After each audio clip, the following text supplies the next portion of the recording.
What do you got? Welcome to 911 Cam, home of the wildest police chase dashcam footage.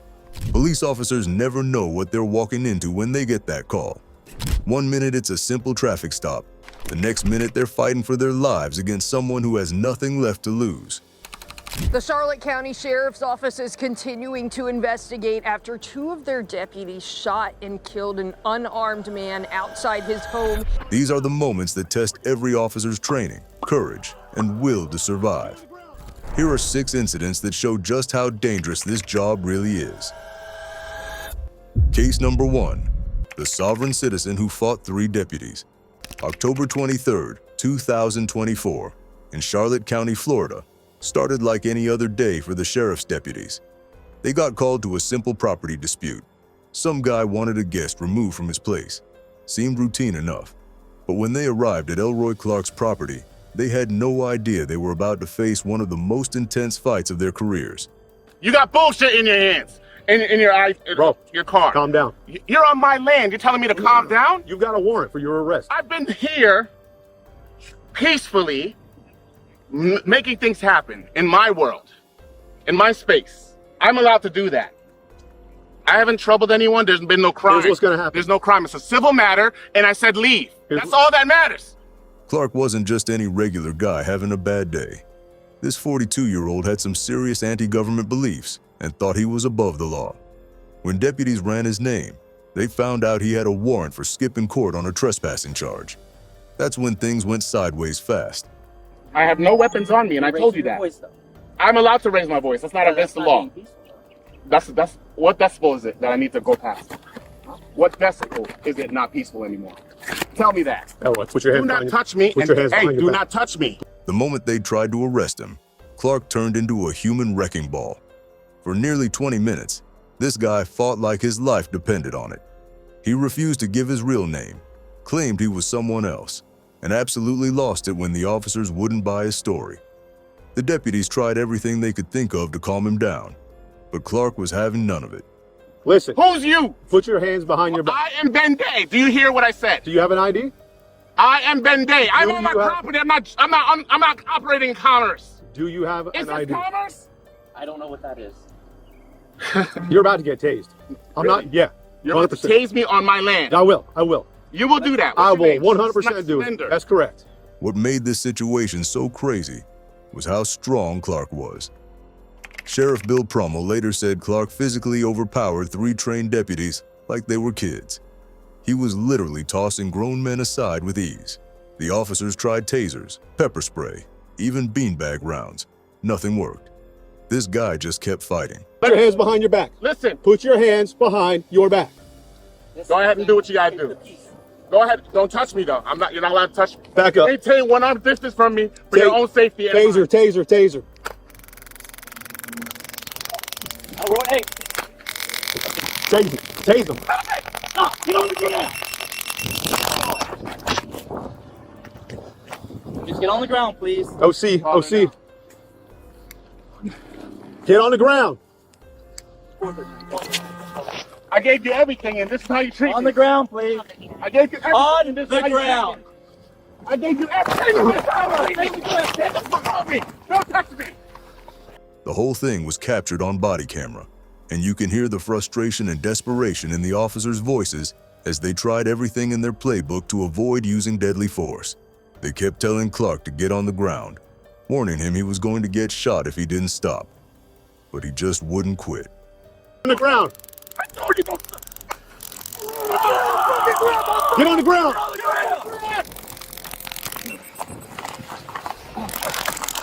Hand behind your back. Hand behind your back. Get fucking tase me, motherfucker. All right. Ease up. Ease up. No, taste, taste. No. I'm Ben Day. Get off. Get on the ground. Get on the ground. Stay down. Stay down. I'm Ben Day. You're gonna get shot, motherfucker. I'm telling you. You're gonna get fucking shot. Finally, after 20 minutes of this nightmare, Clark charged at one of the deputies. That's when the officer had no choice but to fire 14 shots. It was a tragic end to a situation that could have been avoided if Clark had just cooperated. The sheriff called it heartbreaking because now kids were left without a father, all because of the choices Clark made that day. Get on the ground! Get on the ground! Go! Shots fired! Shots fired! Case number 2. The naked armed fugitive in the woods. June 4, 2025 in Oklahoma City was supposed to be a routine warrant service for officers. They were heading to arrest 40-year-old Jose Martinez for some serious charges involving rape and forcible sodomy. What they didn't expect was for this guy to turn their morning into something out of a horror movie. I'm Captain Valerie Littlejohn with the Office of Media Relations. We want to update you on an officer-involved shooting that occurred on June 4th, 2025. At approximately 6 a.m., officers arrived at 5205 Evanbrook Terrace to serve both a search warrant and an arrest warrant for suspect Jose Martinez. When officers arrived at the house on Evanbrook Terrace around 6 in the morning, they were ready to serve arrest and search warrants. Martinez was wanted for multiple counts involving both adult and juvenile victims, so they knew he was dangerous. But nobody could have predicted what happened next. Instead of surrendering like a normal person, Martinez decided to make things as weird and dangerous as possible. He ran out of the house completely naked and armed with a gun. Picture this: a grown man with no clothes on, running around with a weapon, while police are trying to arrest him for serious crimes. Hey, we got a runner out of our warrant. Will you start us some more units out here? 5205 Evanbrook Terrace, there's a call built. It's a naked Mexican male with a gun in his hand. When officers arrived at the location to serve the warrants, suspect Martinez fled the house naked and armed with a handgun, running into a nearby wooded area. The guy didn't just run to the street or hide behind a car like most suspects. No, Martinez headed straight for the woods like some kind of wild animal. Officers chased him through the trees, shouting commands the whole time. When he hit a barbed wire fence, most people would give up. Not this guy. He threw his gun over the fence and climbed after it. Continued to work his way through the perimeter and away from officers, he came to a chain-link fence with barbed wire at the top. Martinez threw the firearm over the fence before climbing up and over it. Despite multiple verbal commands from the officer, Martinez refused to comply. Martinez picked up the firearm and stated that the officer would have to kill him. Once Martinez got his hands on the weapon again, he basically told officers they'd have to kill him. That's when everyone knew this wasn't going to end well. Officers tried to get him to surrender, but Martinez had already made up his mind. When he raised the gun toward the officers, one of them had no choice but to fire. Get on the ground before I kill you! Get on the ground before I kill you! Get on the ground! Kill me. Turn around! No, you gotta kill me. Turn around! Stop! Stop! The whole thing was surreal. A naked man running through the woods, armed and telling police to shoot him. It shows how unpredictable and dangerous police work can be. 1 minute you're serving a warrant, the next you're chasing a naked armed fugitive through the forest. Case 3. The domestic call that turned deadly. May 4th, 2024, around 4 in the afternoon in Baltimore, Maryland, seemed like a typical domestic disturbance call. Someone called 911 about a violent situation at a home on Boundbrook Way. The caller said Ralph Picarella III was throwing things at a family member and threatening people with a knife. Officers probably thought it would be another routine domestic call. He's withdrawing badly. Just left the hospital. What's going on? No, he's locked in my room. What's going on? But when Baltimore County Police arrived, they realized this wasn't going to be simple. Picarella was in some kind of withdrawal and was acting completely unpredictable. He was angry, desperate, and had missed his methadone program that morning, which made everything worse. The officers tried to talk to Picarella when they got inside the house, hoping to calm him down and resolve things peacefully. That's what they're trained to do. Use words before weapons. But Picarella wasn't interested in talking things through. Instead, he grabbed not just one weapon, but two. A knife and a carving fork.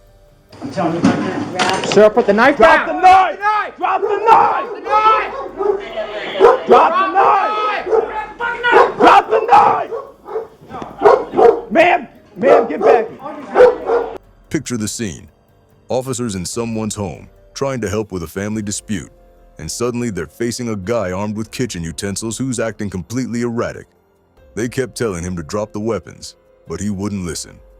The family members were probably terrified, and the officers had to protect everyone in that house. Drop the knife! Drop the knife! Ma'am! Ma'am, get back here. Ma'am! Start! Get back here! Get back here! The situation got worse when Picarella started advancing toward the officers with his weapons. One officer tried using a taser, hoping the electrical shock would stop him without causing permanent harm. But two other officers, Manning and Pelgro, saw the immediate threat and opened fire. I don't have gloves. Roll them on us or something.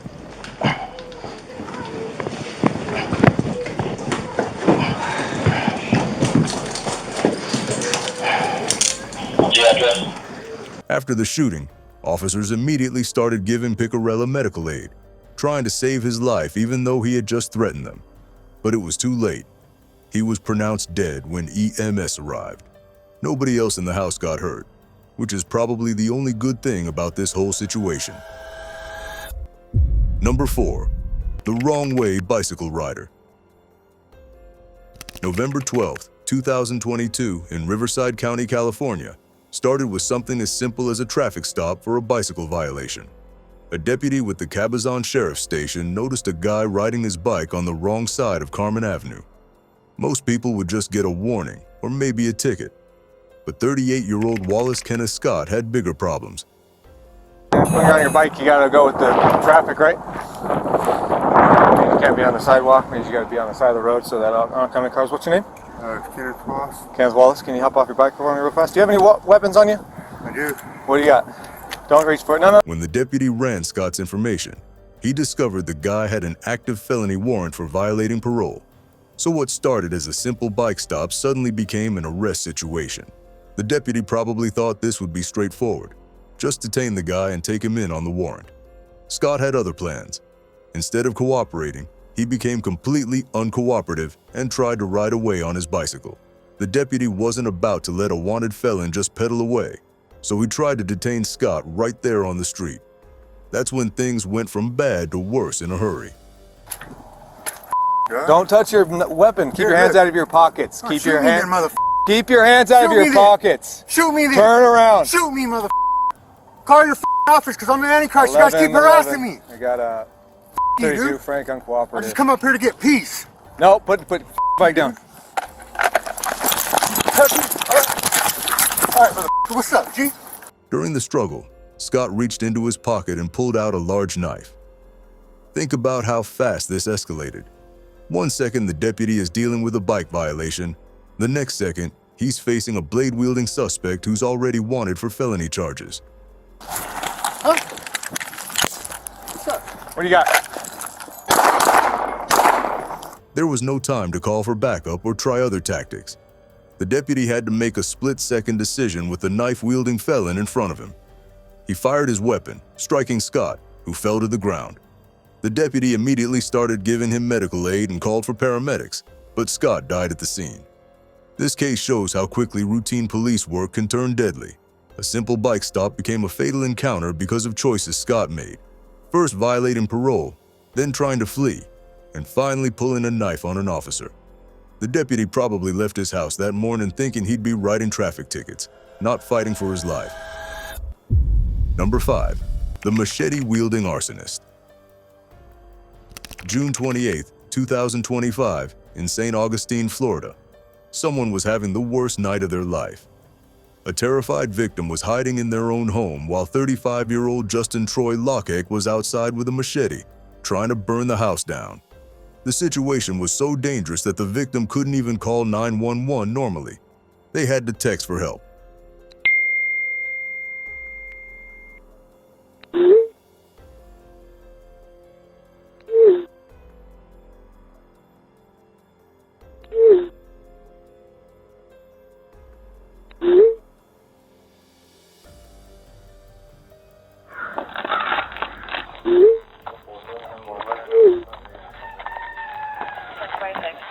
Lockash wasn't just angry. He was completely unhinged.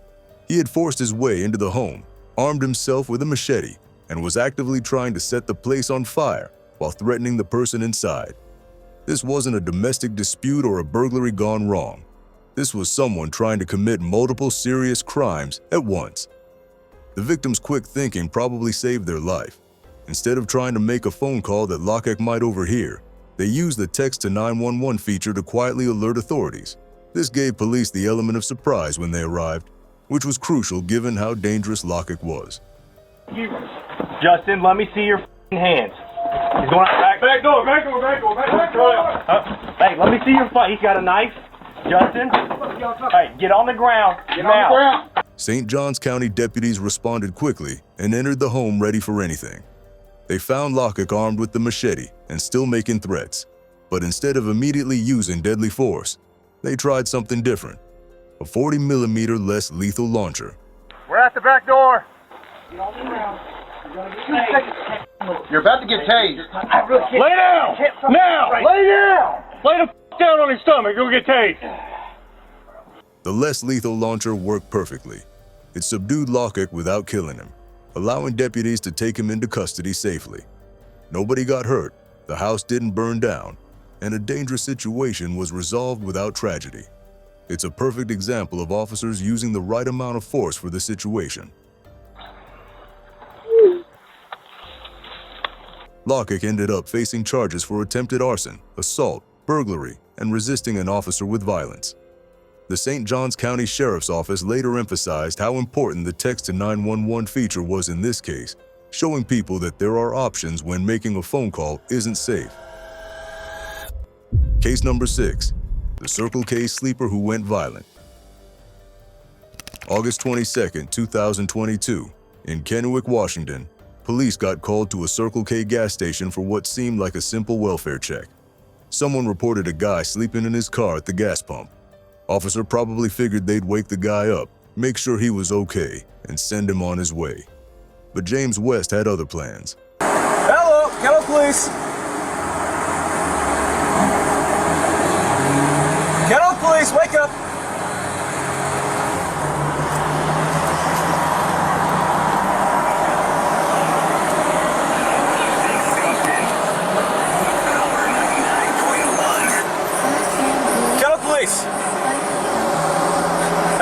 Please. Hey, you alright, man? Fine. Okay. Well, you were passed out of the pump for a little bit. You wanna go ahead and turn the car off? No. No? No. Okay. When officers approached West's car and woke him up, they immediately noticed something was off. Instead of using his keys to start the car, West was trying to start it with a screwdriver. That's usually a sign the car is stolen, so officers became more alert to what was happening. Don't. Get out of the car. Back up. Back up! Back up! I have get out of the car! Out of the car! I have a condition. Get out of the car! Get on the ground! I have a condition. I have a condition. Leave me alone. Fine. Get out of the car. The officers tried to handle the situation calmly, asking West to turn off the car and talk to them. But West kept saying he had to leave, that he had someone to meet. The more they talked, the more agitated he became. Officers could sense this was about to go sideways. Leave me alone! On the ground! Get on the ground! Get on the ground! Chase me! Don't do it! Northbound or CCB! I have a gun in my hand! Don't do it! Drop the gun! Drop the gun! That's when West suddenly pulled out a firearm, instantly turning a welfare check into a life or death situation. The officers tried using a taser to stop him without deadly force, but it didn't work. West got his car started and drove toward a nearby apartment complex. The gun! King 911 dispatch, he's got a gun! Get on the ground! Drop the gun! Did he fire? Yeah. Get on the ground! Instead of just fleeing, West made the situation even worse by opening fire on the police officers. Now they were dealing with an armed suspect who was actively shooting at them. West then got out of his car and brandished his weapon at the officers. The standoff reached its peak when officers had no choice but to return fire.